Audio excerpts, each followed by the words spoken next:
Greetings, everyone. So lovely to be here this Sunday evening.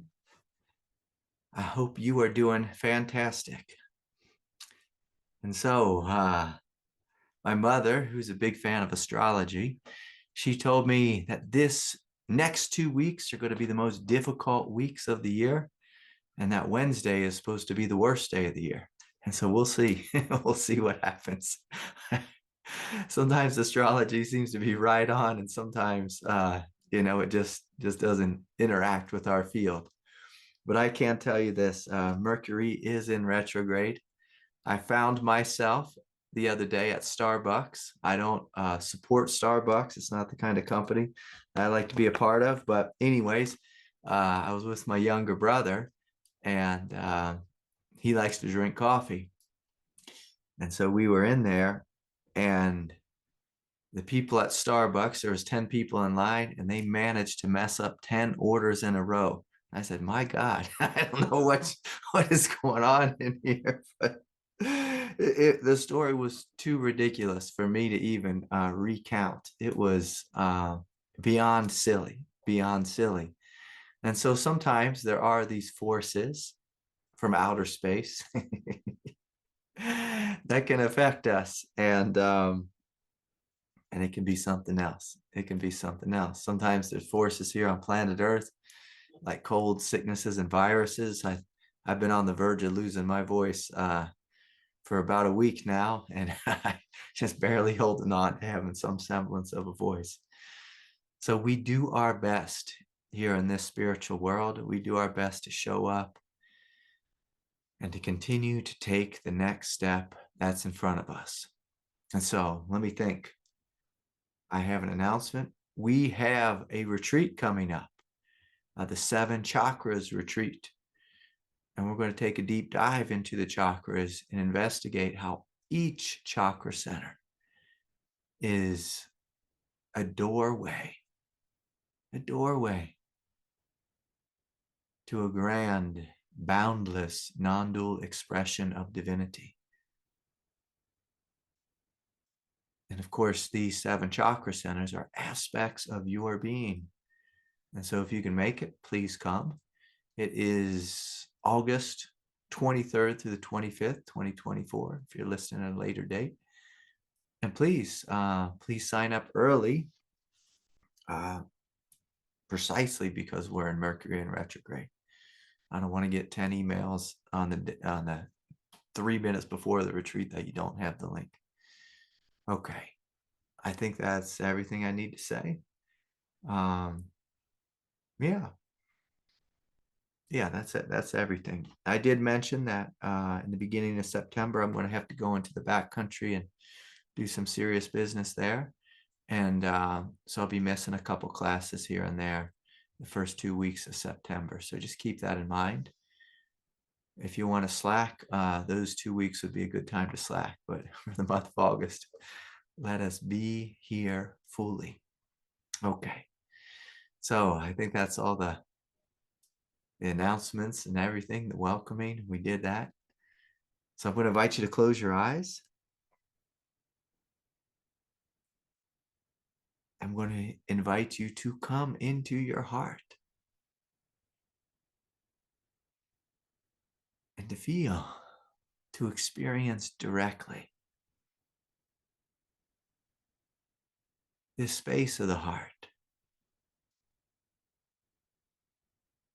And if your heart is open and undefended, right away you should be feeling a sense of love, openness, boundless sense of radiance and freedom.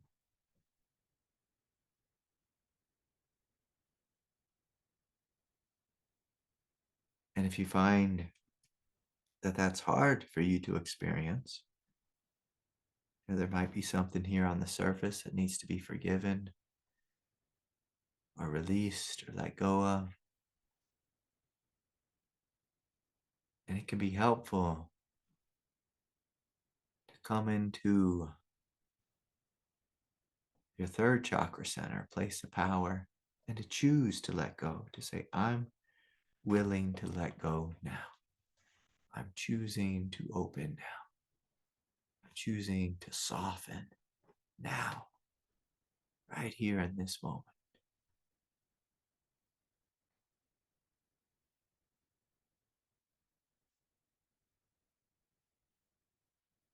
And if you scan your body, sometimes the heart has a hard time opening. If all your energy or all your conscious awareness is up in your head, if you're thinking about tomorrow, this or that, that's not the place to be.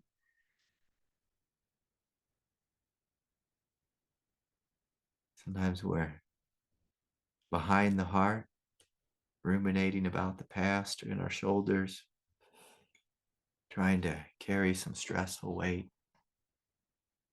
I want to invite you to surrender it all.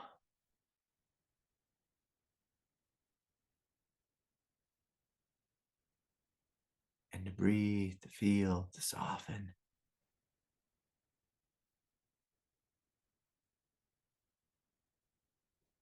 To open into this beauty of your heart, this goodness of your heart, purity of your heart.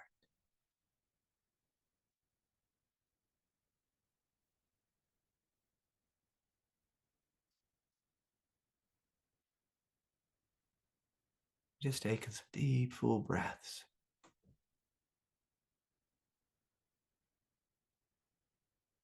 Softening throughout the body, inviting the heart chakra to expand.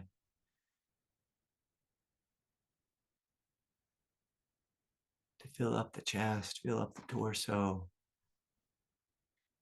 We invite love.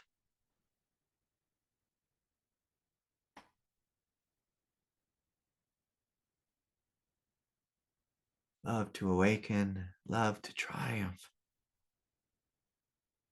over anything false within us.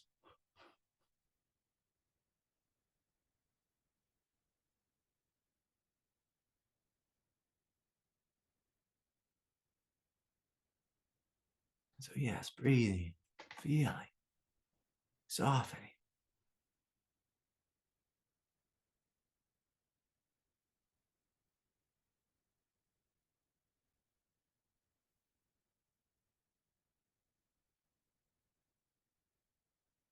Each of you here, as I look at you, divine beings, I hope you can see the love that I see in each of you, your true nature.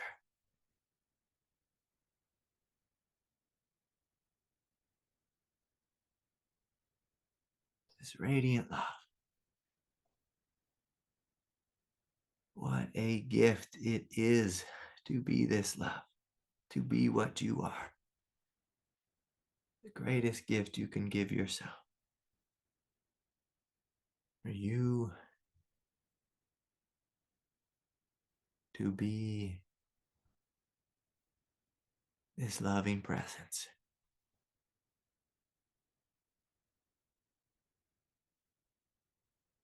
Opening, opening, opening.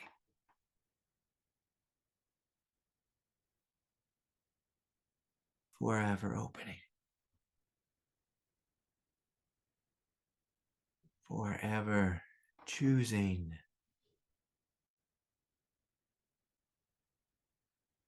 to be this love.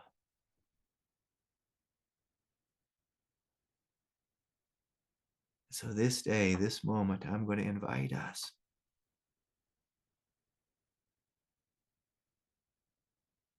to grow up on the spiritual path.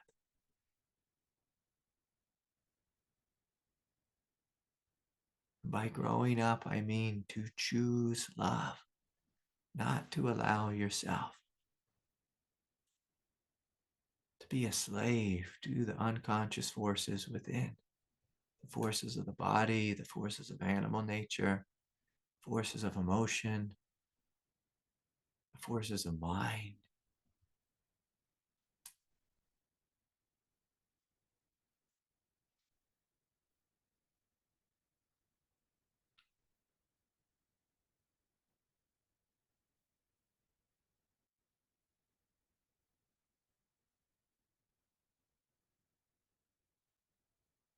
inviting this love that you are to make the conscious choice to be free. In order to be free, we must take responsibility for our life and our path. And so as we continue to open and become established in this deep radiance of the heart,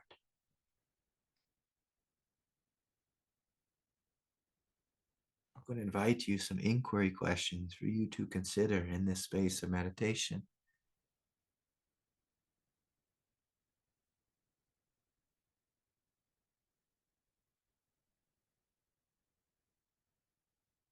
These questions are here to support you in taking responsibility for your life, for your path.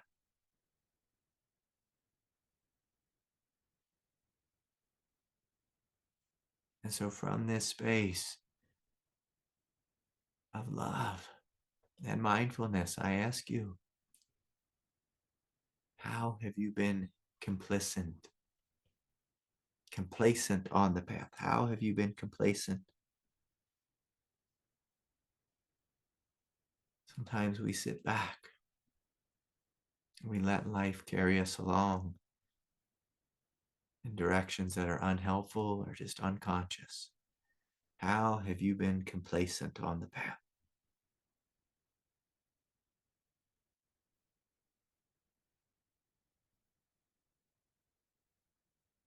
How have you allowed your ego, which is simply a force of habit? Ego loves complacency, just is on autopilot and just floats. How have you been complacent on the path? Can you allow yourself to see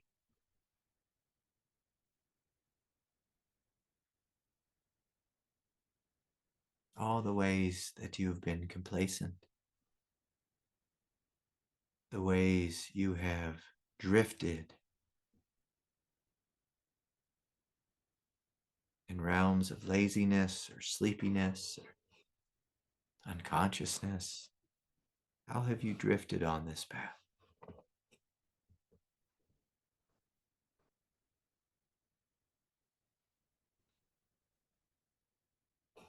And what are some ways, some areas in which you could take ownership of this complacency or this drifting?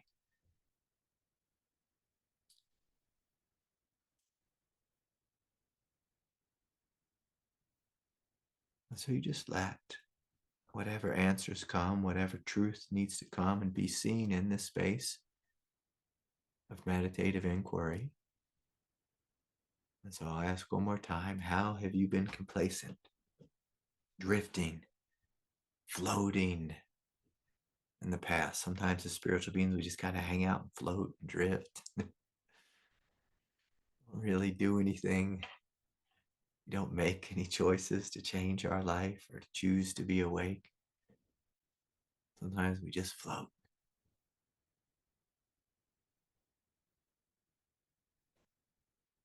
And so I say thank you.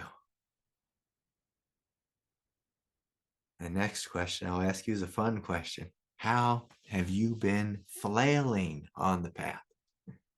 I hope some of you can smile. I can smile at the ways that I've flailed on the path. So I'll ask you, how have you been flailing on the path? And again, no judgment. I want you to hear the humor in that word, flailing.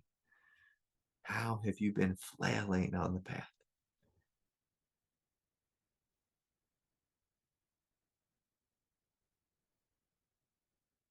What are the ways in which your ego just takes control of you and your addictions take control? What are the ways you put your foot in your mouth or let your emotions guide you?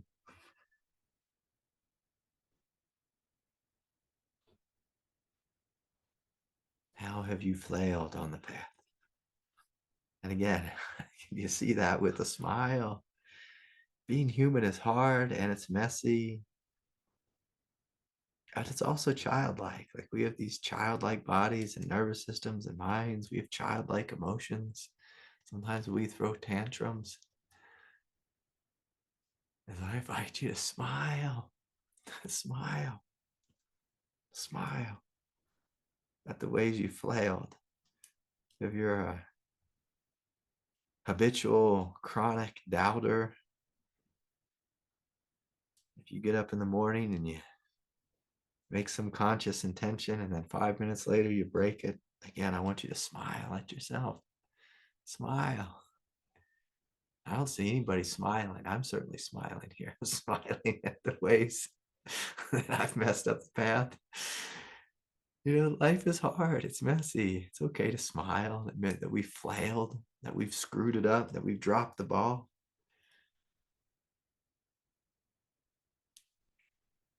How are the ways you flailed? And so I say thank you. How about the ways you have dismissed the truth? So sometimes you hear the truth. Maybe you're listening on YouTube. You hear some great spiritual teacher, Adyashanti, Gangaji, somebody, Ramana Maharshi, I don't know, somebody speak Tamil. You hear the great spiritual teaching. You're like, yes, I hear the truth. And then a minute later, you dismiss it. You let your ego lead you again. How are the ways you dismiss the truth? Most of us, we know the truth. And then we choose to do the opposite. Again, I'm going to invite you to smile a little bit. If you see the ways you've seen the truth, you know the truth, and then you choose to pick up a smoke, a drink, a chocolate, Instagram, whatever the addictive cycle is. And again, can you smile? Can you smile? How are the ways you've dismissed the truth? And you saw the step right in front of you, and you walked in the wrong direction. And so I will say, thank you. Thank you. Now, some of you are sitting back. And again, whether it's been complacency or it's been drifting, some of us, we play this game called the waiting game. We wait for God to do it for us. And so I ask you, what are the ways in which you are waiting for God, for the guru, for grace, for life to do the step for you? And often in life, God is waiting for us because we are God in human form here on planet Earth. So what are the ways you are waiting? And that can create a whole cycle of frustration, or blaming, or hating life. What are the ways in which you sit back and are waiting? So again, breathing in and breathing out. Sitting deeply with these questions. The ways we've been complacent, the ways we've been drifting, the ways we've been dismissive, the ways we've been floating, the ways we have been waiting. What are the ways in which you have been waiting for God to show you the truth, to make the steps for you? And sometimes God says, I'm going to wait for them to come forward, for them to choose the truth.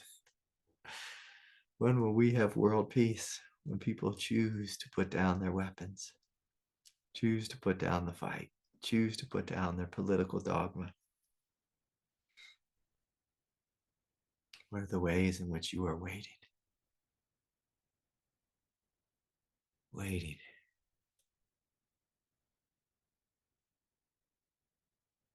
And so I say thank you. Thank you for looking deeply into these questions. The next one I ask you, How are the ways in which you blame the other? You blame life. You blame yourself. And so we all know by now that blaming is not the highest truth. So can we surrender blame and choose to forgive, choose to let go? And so again, I ask you, how are the ways in which you've been blaming? Most humans are proficient at blaming. How are the ways in which you've been blaming your father, your mother, your sister, your brother, your past, big corporations, whatever it is? Blaming the opposite political party. What are the ways in which you've been blaming?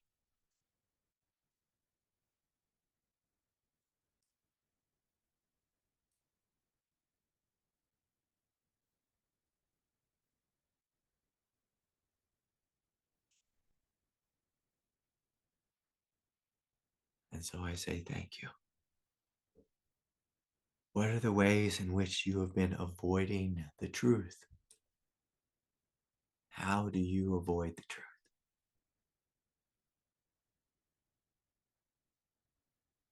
Ignore the truth.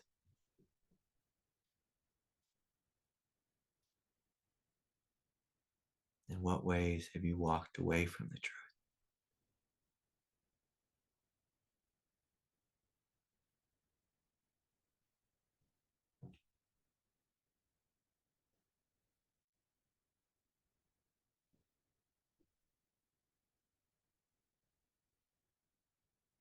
And so I say thank you.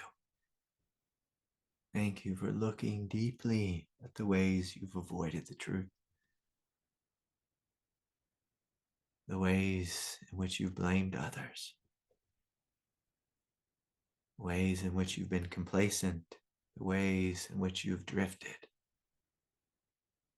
the ways in which you've been sitting back and waiting, the ways in which you've been dismissive. I say thank you for taking the time to honestly investigate the truth and investigate the falsehood which is veiling the truth. And so, if you like, you can gently open your eyes, but I invite you to continue to stay with a direct experience of love and radiance in your heart. I invite you to stay in the direct experience of humor. You look at your humanity and can smile at the ways in which your addiction have ruled you, your unconscious have ruled you. And in this moment, with open eyes and being connected into the strength and the power of our hara, I invite you to join me again in this moment, setting this intention, saying, I stand in the truth. I choose the truth. I walk in the direction of the truth. And I happily, humbly surrender that which is false, that which is false, that which is false. And so we just take a moment and I invite you to let the truth reveal itself to you of what is your next step. What is your next step?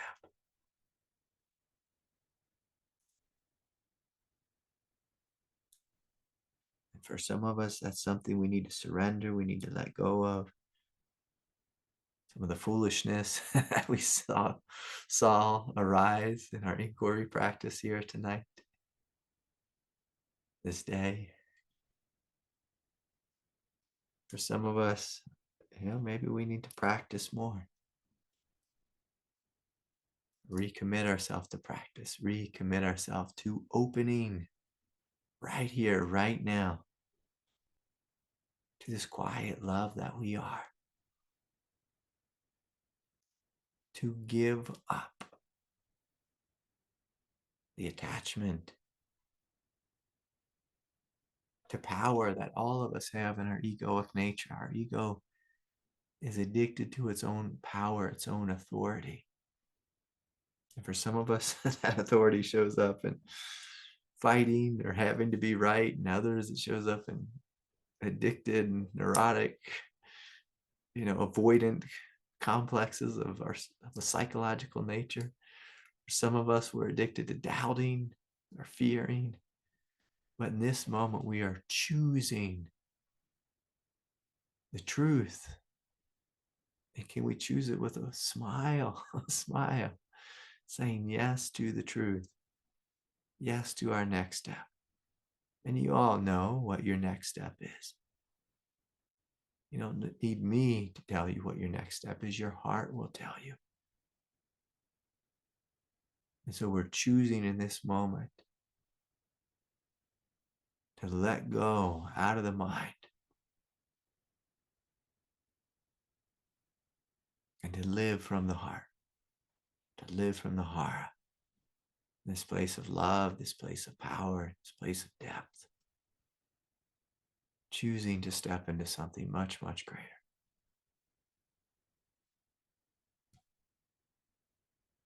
Okay.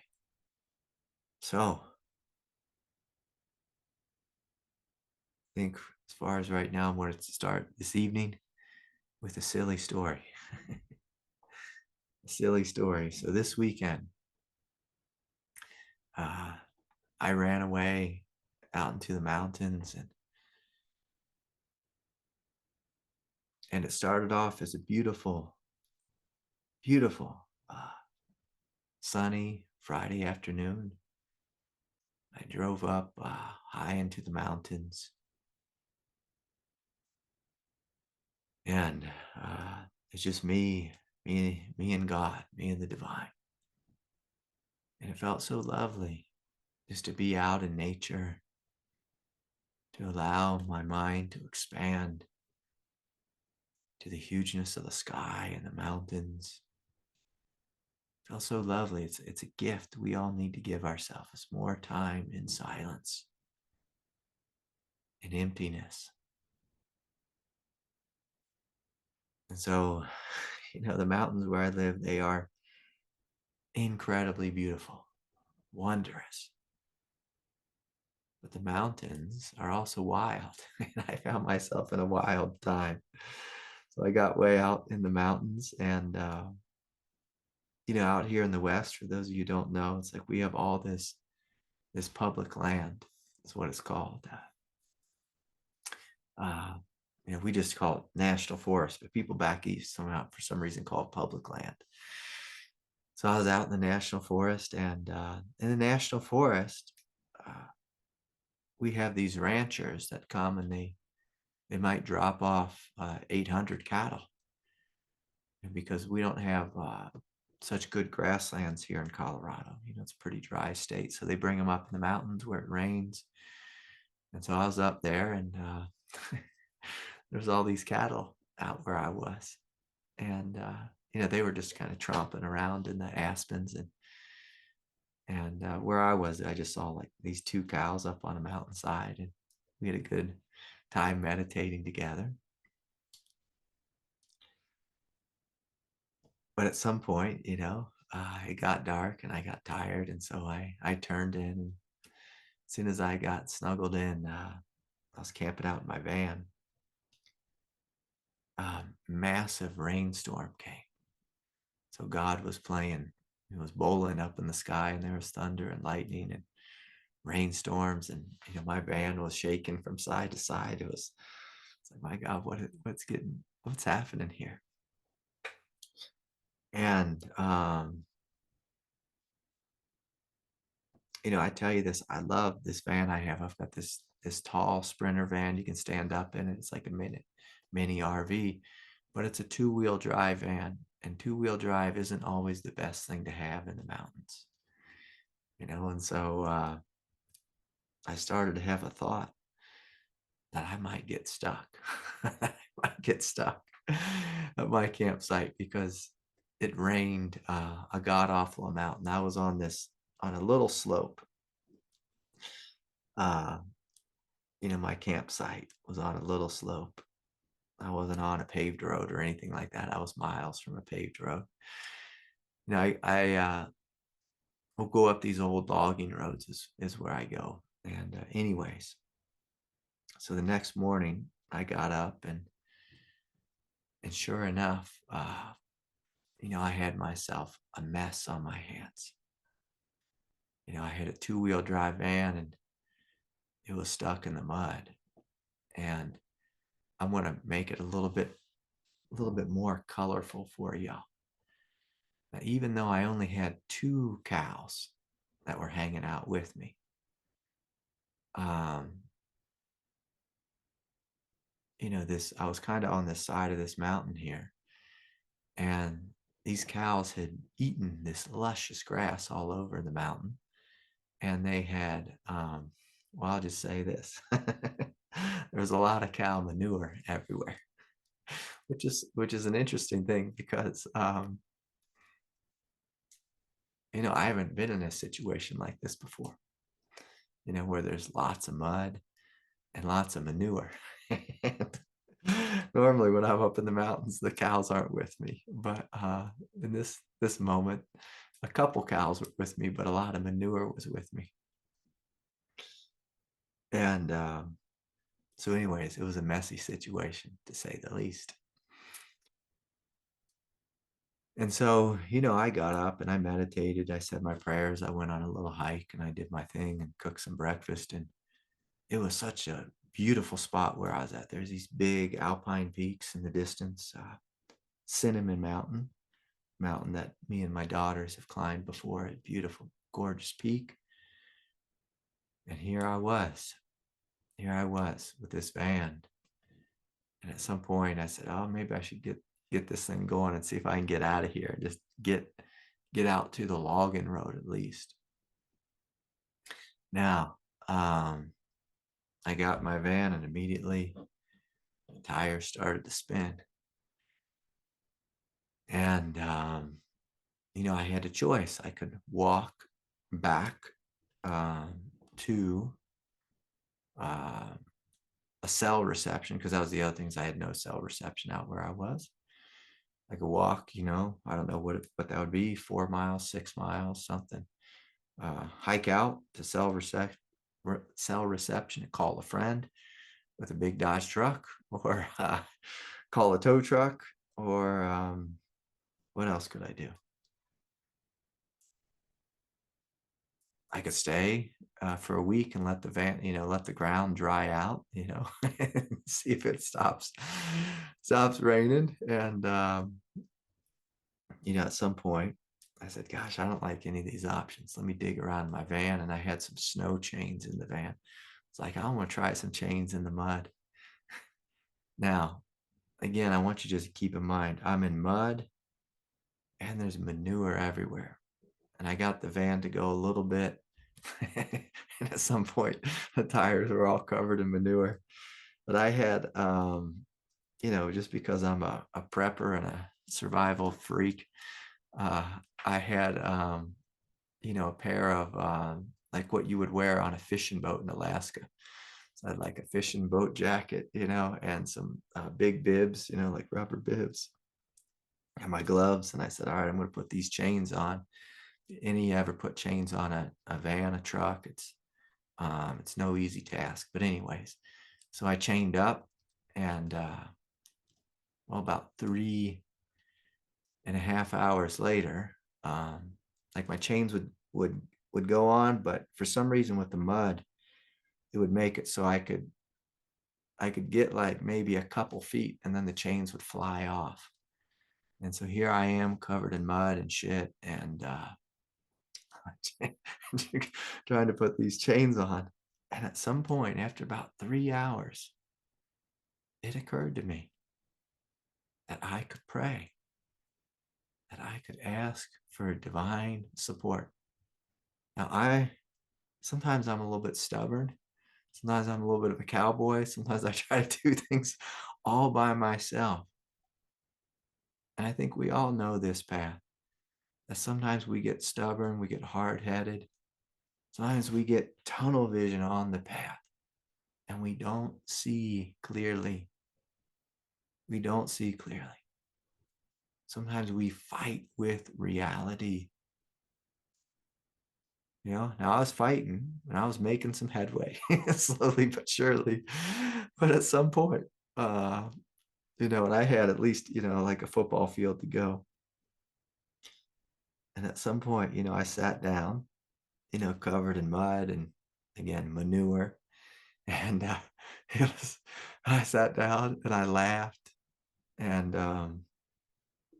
God, I even, I went in my van to get something. And in the van, the doorway is, it's not, anyways, when I was going in the van, I cracked the back of my head like really hard, like almost like knocked myself out. And I was like, boy, this is turning into a bad day here. And so at some point I sat down, in that sloppy mud and manure. And I looked up at God and I said, Lord, will you help me? Will you help me? I said, I would like to get home today. I'd like to see my daughter, because my daughter, they'd been gone. They were out in Oregon for a week. And uh, anyways, I hadn't seen her in a while. And it might have been I think it was 2 weeks since I seen her. And I said, God, I'd like to get home and see my daughter. I'd like just to get home. I'd like just to get out of this mess. I would like some help here, God. Will you please help a brother out? Please, Lord, help me. And so I put those chains on one last time. And it's a real pain in the butt because, I have to put my chains on and then I have to take off my muddy and manure covered suit to get into my van to drive it, So it's a lot of work just putting chains on and then getting in and out of this outfit. And so finally I got back in the van, and I turned the key and away I went. And away I went up to the logging road. The chain stayed on and the Lord helped me. The Lord helped me. And I said, gosh, thank you, God, so much for being here with me. Thank you for taking care of me. Thank you for helping me on this path. Thank you. Thank you, thank you, thank you. And I was in just absolute awe. Because I'll tell you this, that many times I'll just be hanging out. Like I was hanging out that morning before I started the van in this vast, open, non-dual state of freedom. And freedom is a wonderful thing in an absolute sense. But freedom doesn't always solve every problem in your life. It tends to solve most of our psychological problems, our psychological perspectives, our psychological suffering. Now, I had no doubt that I was going to get out of there. But at some point, the question was just going to be how? How are you going to get out of there? And so what I'm inviting here is just this recognition that non-dual states are wondrous, but sometimes they do not solve the problems of our daily life. Sometimes we need to make some steps, and sometimes we need to call upon the divine to come into us, to help us, to aid us here. This is an insane world we live in. It is so difficult. It is so confusing. It is so messy. And from a place of humility, It's a sweet thing sometimes just to sit down and say, God, will you come here now and help me? I admit, this human, sometimes a human who's even awake, I cannot see what the solution is. I don't know what the next step is. I don't know how to fix this. Will you, God, creator, the doer, the great doer beyond all doers, will you come here and show me the way? Will you flood me with a gift of grace? Will you be the grand doer and help get me out of this pickle? Help get me out of this pickle. Because life is like that sometimes. Life is just a pickle. And I think often in life, we're given these things. It's just the thing that we can't solve in this moment. And so I ask you, what is that thing in your life? The thing that you cannot solve, the thing that you cannot fix, the thing that you cannot sort. And can you ask for guidance? Can you come into a place of humility and admit, I don't know what to do. I don't know how to proceed. Or sometimes it's, I know exactly what to do. I know exactly how to proceed. But Lord, I need the strength to say no. Now, I've worked with people with addiction in so many different lands, and whether it's cigarettes or drink or, a substance of some sort. My favorite person I worked with was I worked with this young girl. I've told this many times before, but this young lady, and she had been systematically, and I'm going to use this word, ritualistically abused throughout her life by her mother.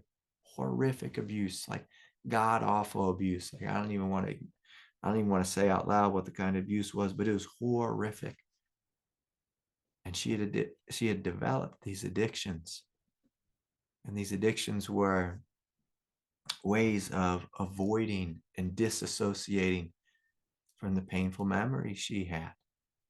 Now, it's very interesting to me because even though she had such a terribly abusive mother, she did have occasionally, maybe once a week or once a month, she'd have this sweet moment with her mother where her mother would sit down and give her a Pepsi Cola. And so she got it in her mind, in her body, in her DNA, in her biology, that Pepsi Cola was synonymous with love. Her body made this association.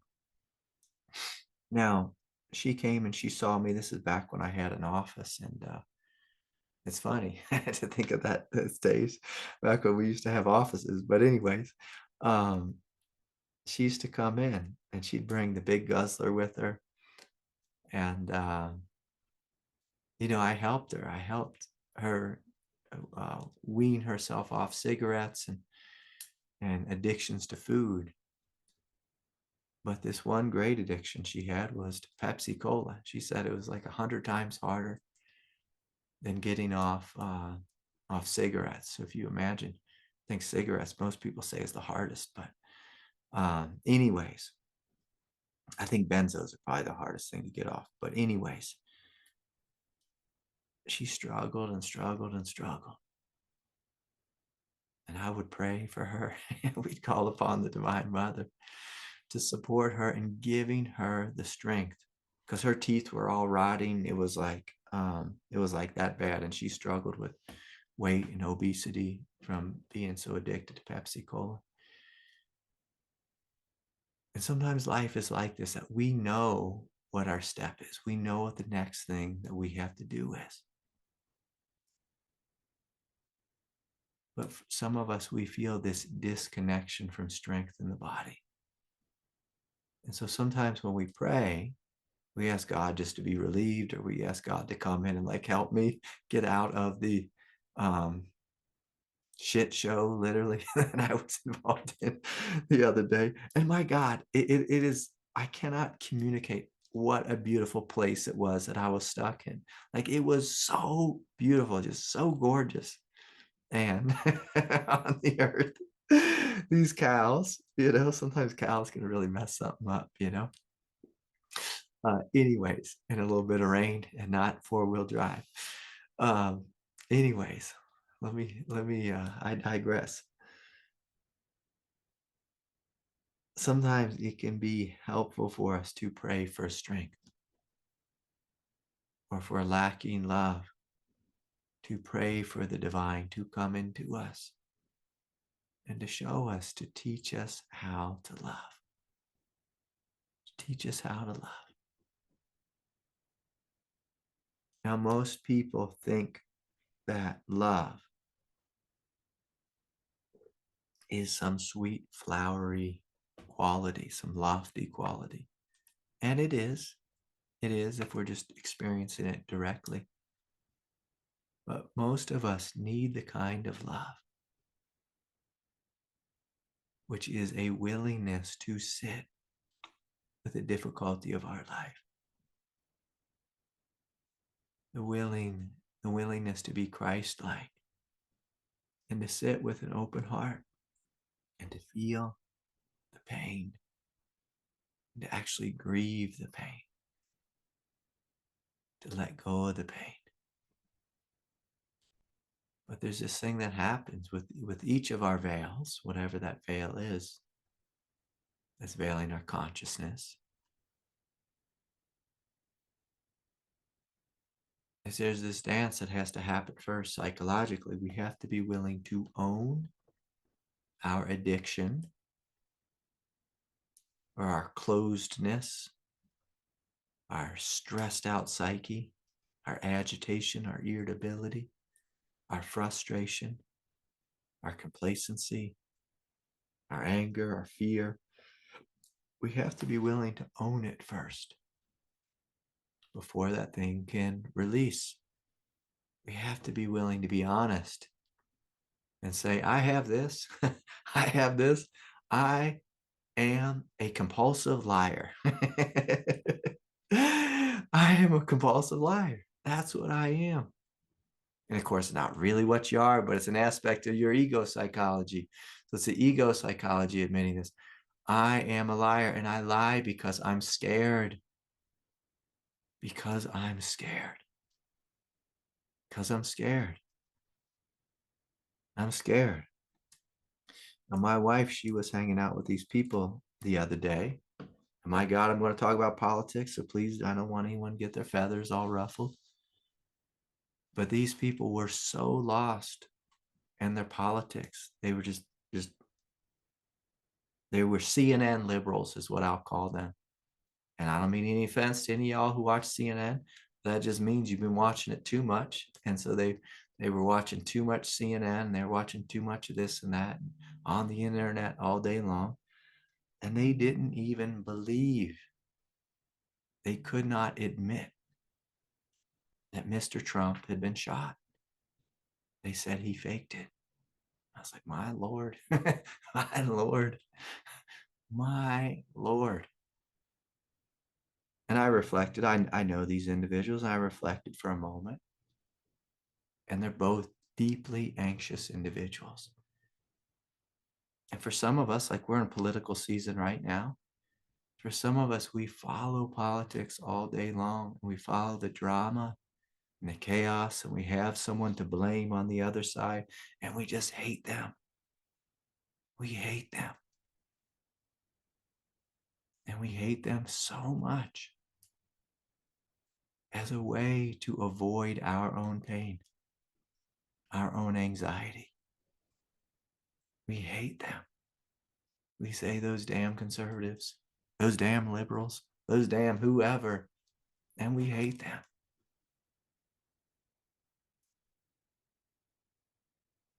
We humans do so many funny dances. We are such inefficient creatures on the path. Instead of sitting down and admitting, oh my God, I am suffering so much. and I need help. I need to let go. I need to breathe. I need to meditate. I need to meditate some more. I need to do some yoga. I need to sit down and have someone guide me and helping me let go of my anxiety and reconnect to my strength. But instead of doing the hard work of letting go, the hard work of opening up, we choose instead to watch CNN and to figure out who to hate. And they hate all the people that CNN hates. They hate Trump. They hate Joe Rogan. They hate Dana White. They hate all these people. They say, I'm going to hate him. I hate JD Vance. He's bad. He's bad. It's just this game of distraction. And it happens on both sides. So please don't think I'm picking a side tonight. I'm just using this as an example because it's the one that came into my life. But we play this game. Some of us, we hate our wife. We hate our husband. We hate our partner. We pick on them all day long as a way to avoid our own pain. But the thing that we've forgotten, or maybe it's something that we have not known in this lifetime, that pain is a doorway to compassion. And compassion, of course, is a doorway to vast, radiant love, vast, radiant peace, vast, radiant openness. But how many of us are willing to surrender our distorted perspective, a perspective that veils our absolute divinity? How many of us are willing to surrender whatever it is that our veil is? But again, in order to surrender something, we have to own it first. We have to say, I am a bleeding heart liberal. I am a right-wing Republican. I am a this and I'm a that, and I've taken this false identity. I've taken it on. Sometimes our identity, like with spiritual people, sometimes our identity is I am sensitive and I can't handle all the pressure of life. And so I need to smoke, I need to drink, I need to microdose every day. I need to constantly avoid. I need to be on YouTube listening to spiritual teachers all day as a way to avoid the insanity of my own mind, as a way to avoid my own pain. I feel this pressure, and so I soothe this pressure by distraction. I bet every single one of us in this room knows this experience of being all pressurized inside. But I ask you, if you feel pressurized from your ego, if you feel frustrated within your egoic nature, feel full of angst and fire, or overwhelming sadness, grief, or repressed grief is sometimes what it is that makes us feel pressure.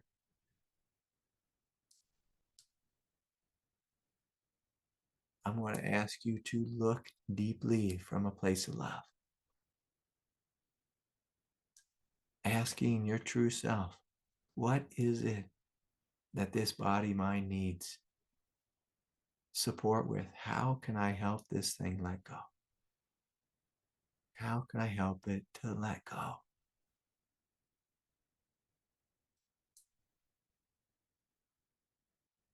And so it takes a willingness to sit and to be with frustration, to be with fire, to be with heat, to be with doubt.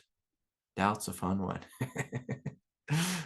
Or desire, doubt and desire. They're always like, keep chasing around the corner. And so sometimes if we have doubt or desire, whatever it is, can we just sit and say no? No to that old story of the mind. No to that. And yes to opening right here, right now. And often when we open and there's pain here, we'll feel pain first. And so we might have to feel the heat, the fire, frustration, or sadness, or with doubt, it's insecurity. With desire, again, it's insecurity. I'll complete myself. When I possess the fill in the blank.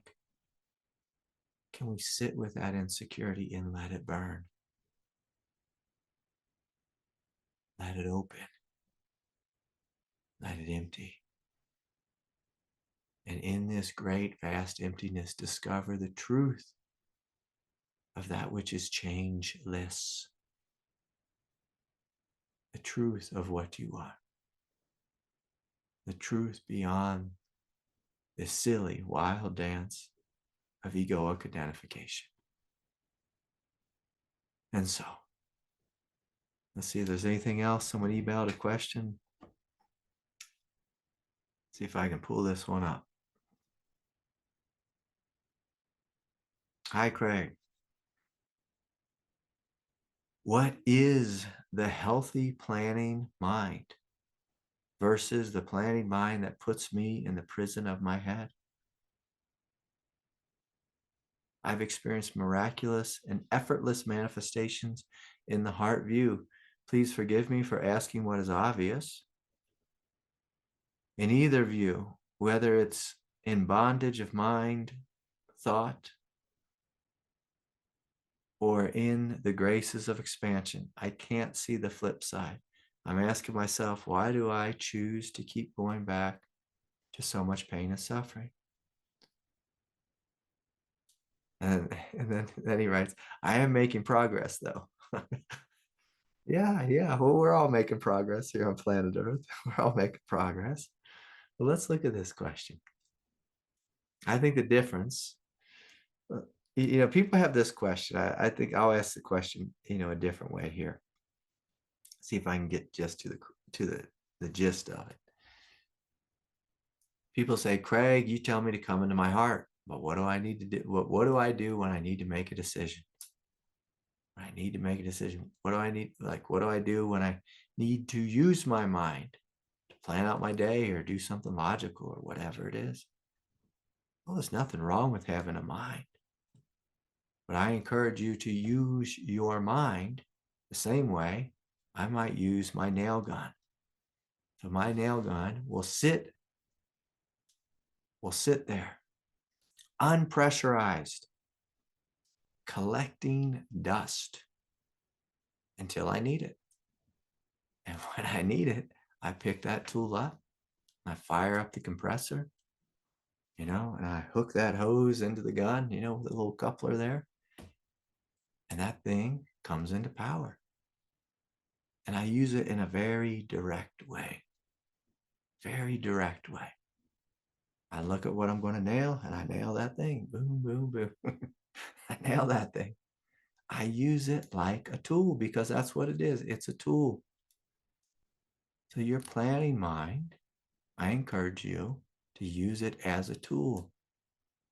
But what you're describing here is the tool using you. The tool using you. And the primary reason why this happens is because us human beings, one, we're mental creatures. For some reason, our culture has entrained us, entranced us in this idea of disconnecting from your heart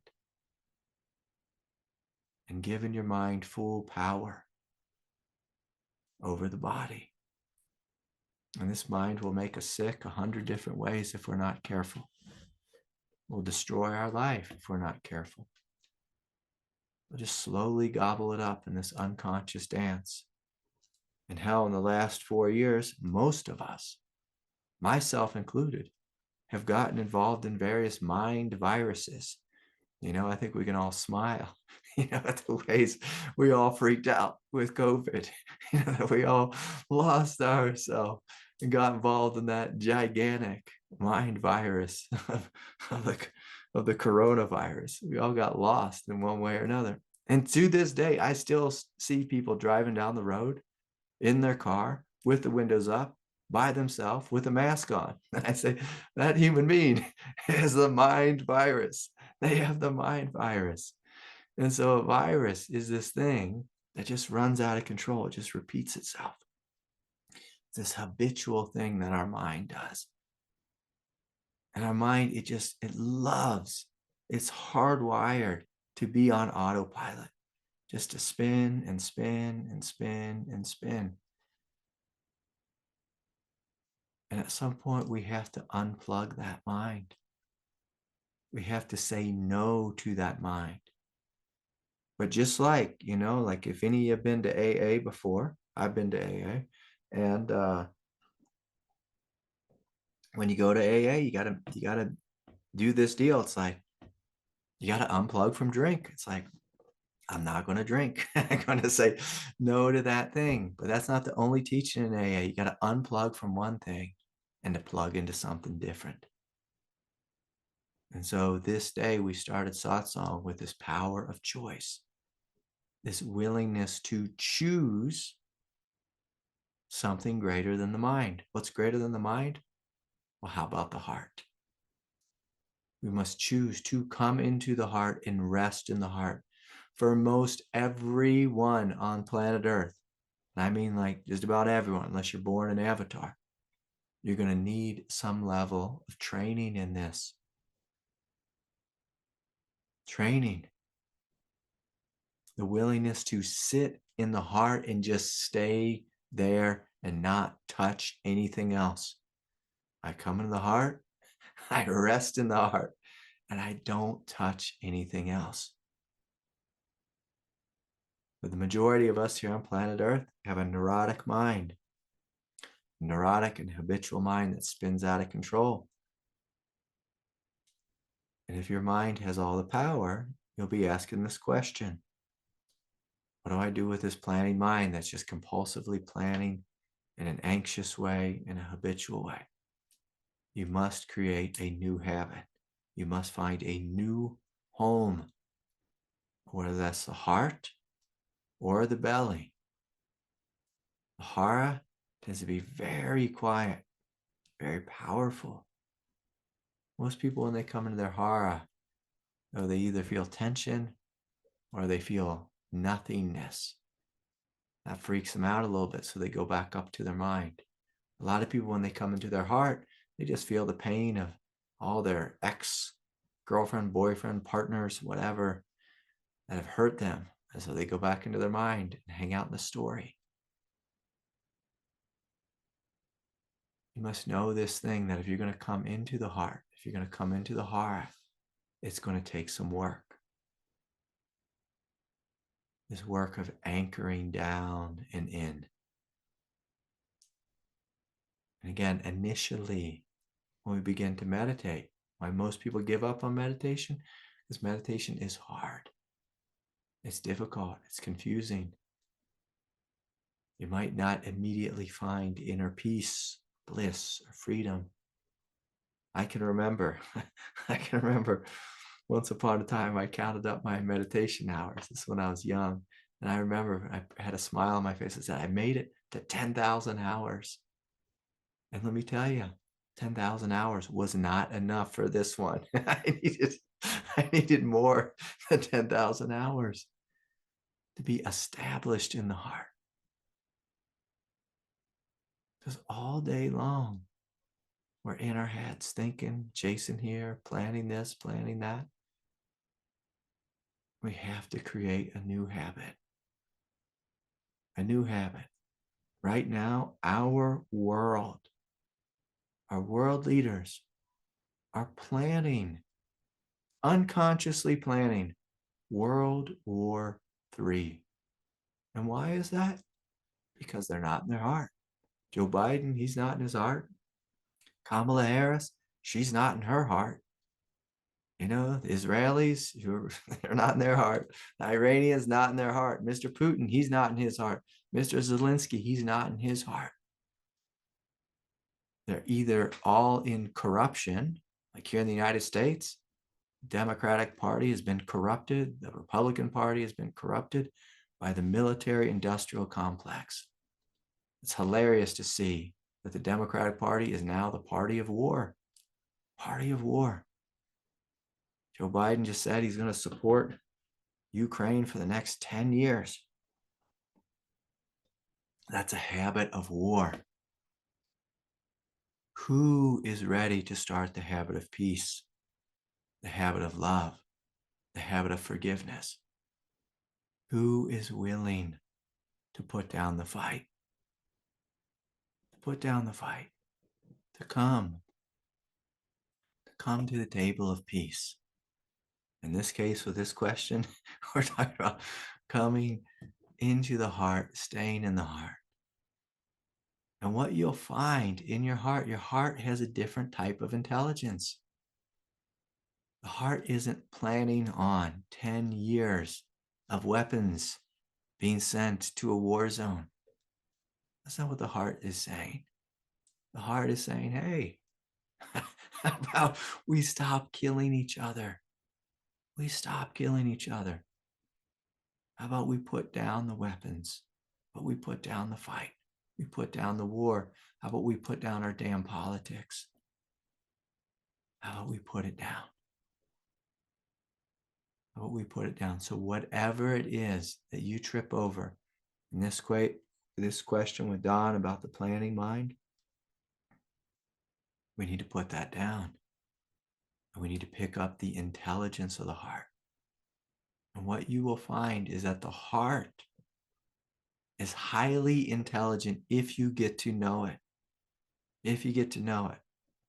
Now, sometimes I will say this, that when I rest in my heart, which is my normal place of being, and I need to think about something, again, I might pick up my mind, say, okay, what do I need to do here?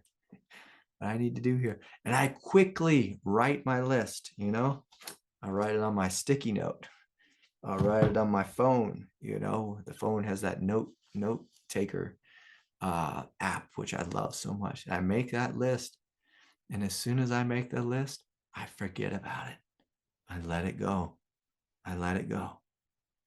I don't have to think anymore. I don't compulsively, keep ruminating over every detail. I just look at the top of the list and say, what's my next step? Okay. This is what I'm doing. This is the thing.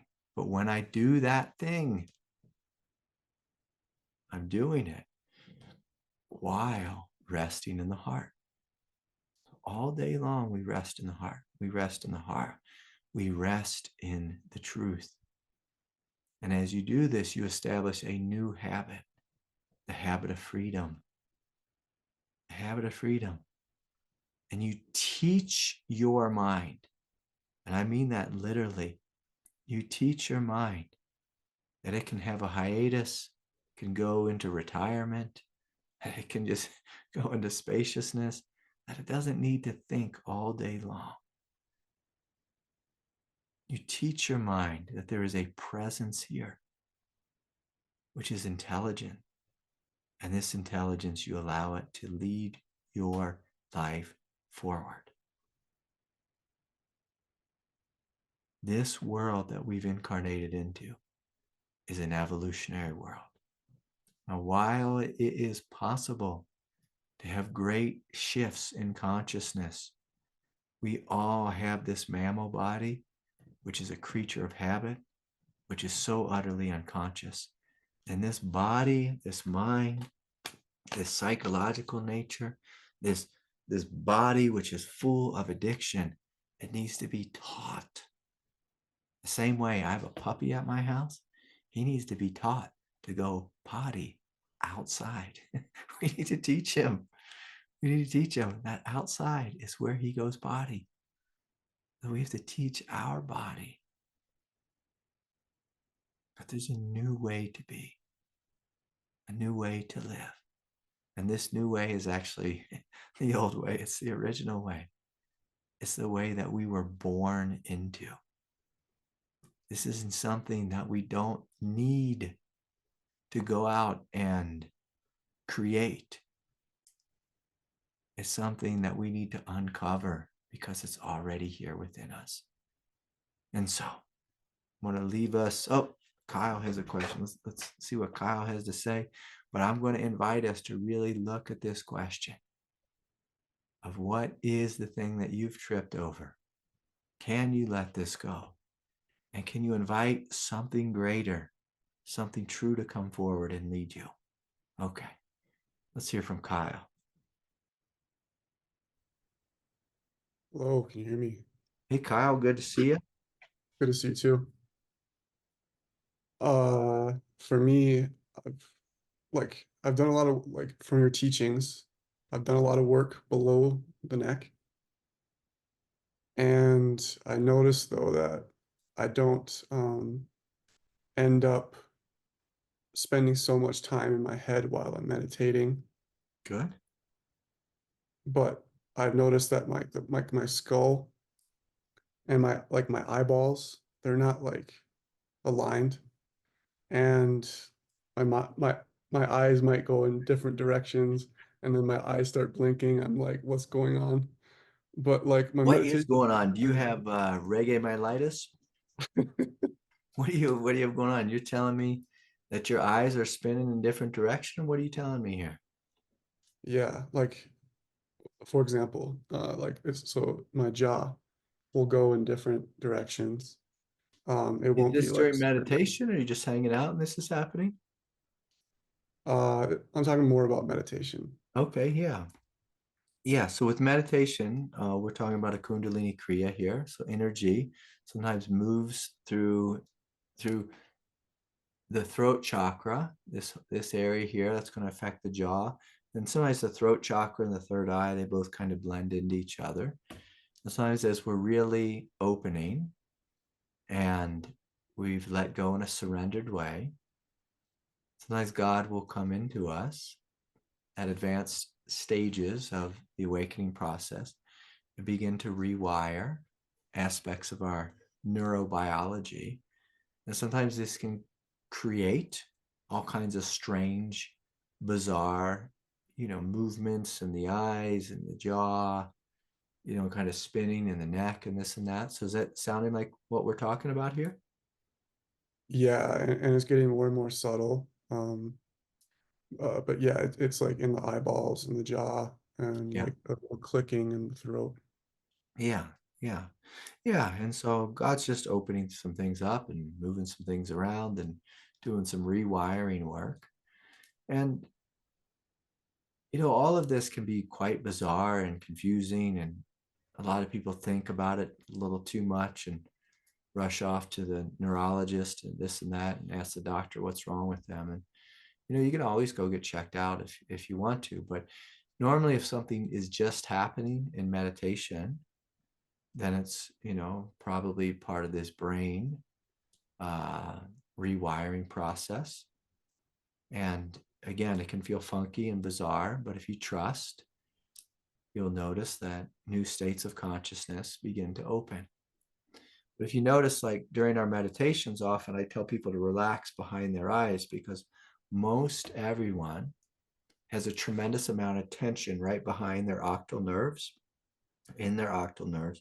And it's kind of coming out of like the prefrontal cortex because, again, we're such mental centered beings.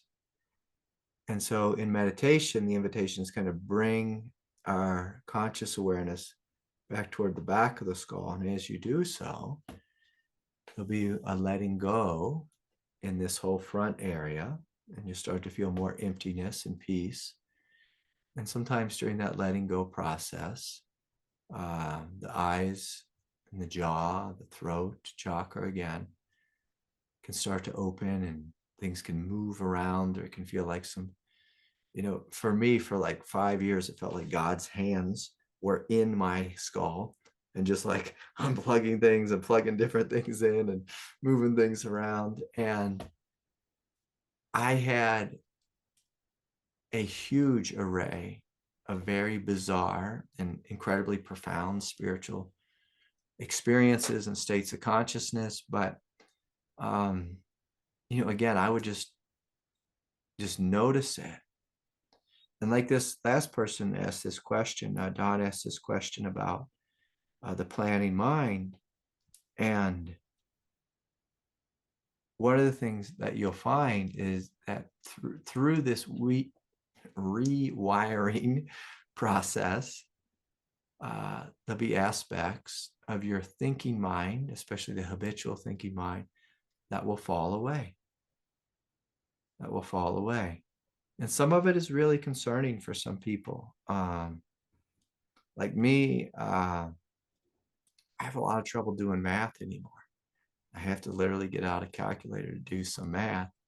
Um, and I've had to relearn some math too. And luckily, I've got a fifth grader here who I do flashcards with. So I'm relearning sometimes. But sometimes our mind just gets so spacious that big chunks of ego psychology, or like the thing within us that neurotically plans, like that might just fall away.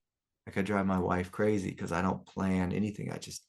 Planning is so hard for me. And I just kind of show up and do. And she likes to plan, she likes to organize. And I've really lost, big chunks of that capacity. But again, when I just look at my life, I sit and I open and I let God direct me, and things seem to work themselves out, pretty good, pretty good. Occasionally I get myself in a pickle like I did the other day. But even when that happens, I think it's just a divine thing. But do you have any concern about this movement in your eyes? No, no concern. No, it's just Yeah. like it just looks really silly and it feels really silly. Yeah, yeah. And it feels silly. And um like that's a good way to relate to it, is just to be like, okay, like, and again, like I said, I just call it God operating on me. But again, there would be things that felt very, very strange. And I can say that sometimes it was immensely painful, and other times it was like soothing and blissful, and other times just downright weird and bizarre. Like at one point, I can remember I just woke up and had this feeling of, instead of like in most pictures that like you see a saint, they have like a halo like this around them, but I felt like a halo like this. And I think that's actually the proper way of having the halo like this. But it felt like there was a band of light, around my head. And it was funny because the word that came to my mind was, it was like I had a donut around my head that was made of light. I didn't call it a halo because I'm not fooling myself in that way. But for me, it just felt like there was this spacious donut of light around my head. And that went on for many months until I just came accustomed to it. Now I don't even think about it anymore. But it's funny, sometimes when these things first open up and you're like, what's happening here? And I've seen people get real worrisome and sick. And especially if anyone's like a little bit older, they start to think they're going into dementia and this and that, or early onset dementia or early onset Alzheimer's. People get real concerned about these things. And sometimes we're just waking up and we're stepping into a different type of mind. And so I'm going to invite you just to roll with it, and just, sometimes I'll have a little conversation, say, God, like, what are you doing up there? Like, what are you doing in my head? Or if there's anything I need to know, let me know. And humans, we're so interested in like knowledge and understanding. But for me, it's always been like, is there a way I can cooperate with this process? Is there a way I can cooperate? And in the beginning, a lot of times when things were taken away from me, like old ego habits, that they weren't the worst things that I did. Like having a planning mind isn't a bad thing. But when it fell away, or when I lost big chunks of my memory, that was concerning to some degree. But the big thing is, if you trust it, it'll go quicker, and the integration process will be more smooth than if you fight against it. Some people go into great states of fear. And of course, that's not so helpful. Not so helpful. So, well, beautiful, Kyle. Thanks for sharing your experience. Anything else you want to share about it, or any other questions, or anything you want to correct? Yeah, like, well, just like an additional thing. if I go fully in my heart and I open my eyes, my vision is blurry. If you go fully into your heart and you open your eyes, and so like you're saying in a state of meditation. Or even like right now, like if I'm just in my heart and I look out at reality, like it's more of a blurry vision. Okay. So then, like if I feel like I'm at work or something, I need to be fully in my eyes, and then it's clear, but I feel like I'm less in my heart. Yeah. Yeah. And so if we're going blurry, sometimes um, that'll be synonymous with us going into like let's say a subtle state of samadhi, Yeah. or it could be that we're beginning to disassociate in an egoic way. So does it feel more like a lofty spiritual state, or does it feel like you're disassociating? More like a spiritual state. Yeah. So that Yeah. if I go in samadhi at work, I'll just like if I need to do something really quickly, I'll just quickly go into my head and do it, and then kind of like go back into the state of samadhi a little bit. Yeah. Yeah. And that's a beautiful thing again to play with. Now, as a school teacher, you might get yourself in a little bit of trouble, doing Yeah. that. But most of the time, like what I found is like a lot of people don't care or they don't notice. They're too lost in their own world to pay any attention to what we're doing. Um, life will come and slap you in the face if you go into samadhi too much, or different kind of samadhi states. And so, a different thing that we can play with, and I'm going to invite all of us to play with this right now, is, make sure you have your eyes open, everyone, right now, and you can just like look out at the world through your regular, like normal human egoic eyes, just like your regular eyes.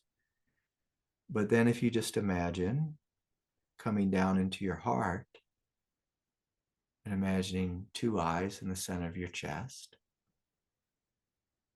and you begin to look out at life, these two eyes in the center of your chest. And I want you to see if when you do this, things don't become more like cloudy and samadhi like, but I'm going to invite you to feel your feet on the earth and kind of feel this quiet sense of strength, a sense of here-ness, like awakeness.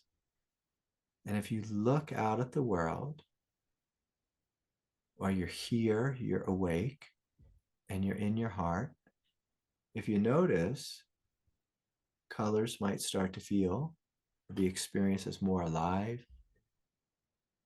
Objects that you're looking at may be perceived with a greater sense of radiance and aliveness. If you take a big, deep step into your heart, you may begin to recognize that the things that you are looking at are your own self. There's not a sense of division here. That you actually are the thing and the thing is you.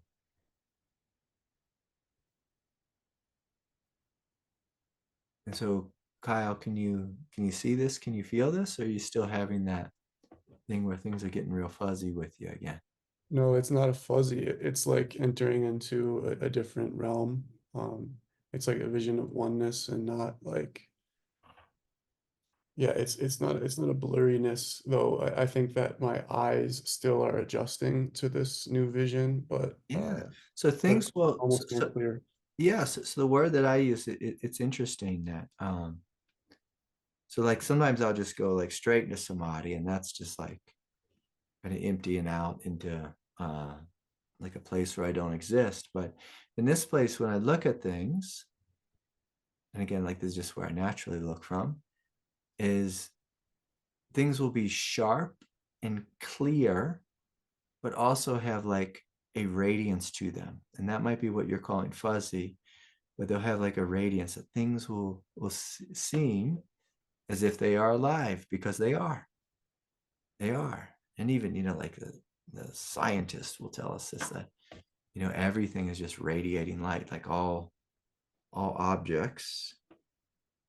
I'm trying to find my Can't find my Shiva Lingam here, but like all objects, here it is.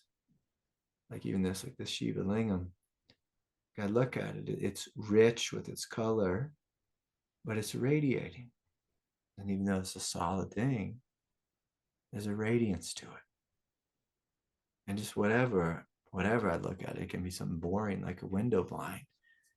There's a radiance to it. And this radiance is in me, it's in you, it's in, I see it in all of you. And it could be a fun game to play is if we just allow our vision just to drop out of the head, like this prefrontal cortex with all its thinking and activity and all that kind of stuff is coming down into the heart and looking out at the world. And then, like you said, this you start to see from this new dimension of love, where you see things as the beauty and the radiance that they are. And it can be even fun to see something, like I'm sure everyone here has got like a little bit of a political slant with them. If you can look at our favorite Mr. Trump or our favorite Mr. Biden or whoever the hell your person is, RFK, like I love RFK. People give me hell for that, but just like to see this individual, and maybe you've judged them harshly before, you see the richness of them, the radiance of them, the divinity of it. It can be a beautiful thing. And it can be very shocking to one's ego psychology if you start to see things that you once despised. You see that thing with love. And again, if our world is going to change, if we are going to end, like World War III is beginning, but if we are going to end it, if we're going to end it, this is going to be the way. You're choosing to see the enemy, see the difficulty, to see the challenge, whatever it is, the challenge is in our life, with these new eyes, begin to perceive in a unified way. Whereas our ego psychology, especially that place right behind the eyeballs, sees life as a problem that needs to be solved or fixed or defended or attacked or guarded or whatever. And can we see this world? Can we see it? Can we see it? Through the eyes of the heart. And as we do so, we begin to wake up and we become the eyes of God. The eyes of God here on planet Earth, looking around. And then from the eyes of God, then we act. We act with the hands of God, with the body of God. You see, everything changes.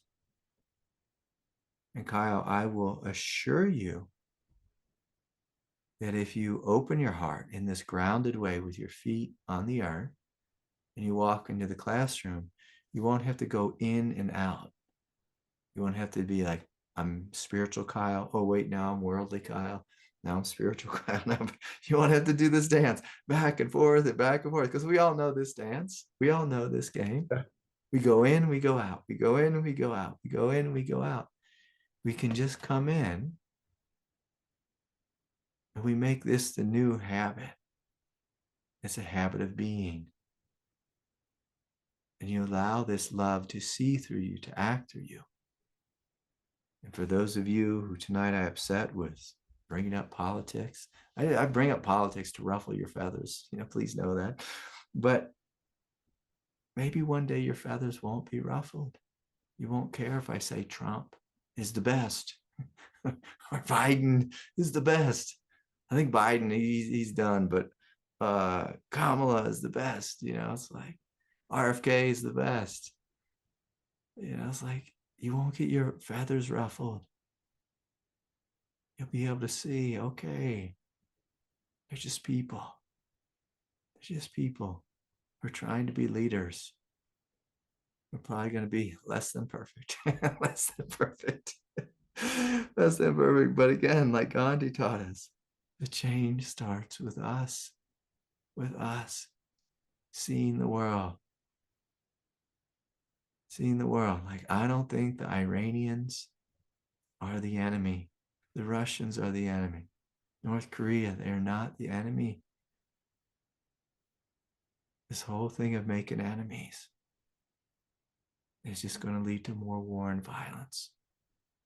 And sometimes we just make enemy out of our neighbor. Out of our neighbor. One of my best friends right now. He's got a beautiful house and beautiful garden, beautiful home. And, he made his neighbor his enemy. So he has to hurry up and sell his house. It's like we can get so lost. But when we look out at life through the lens of the heart, you see love and radiance everywhere. And we also see, oh, there's a step that we could make. A step that we could make. And as we make a step, the world makes a step. And so anyways, I'm going to leave us all with that. So much love and respect to each of you. A couple of you joined late. Please sign up for the retreat sooner rather than later. August 23rd through the 25th. Those are all my big announcements. Deep love to each of you. Good night, everyone. Be well.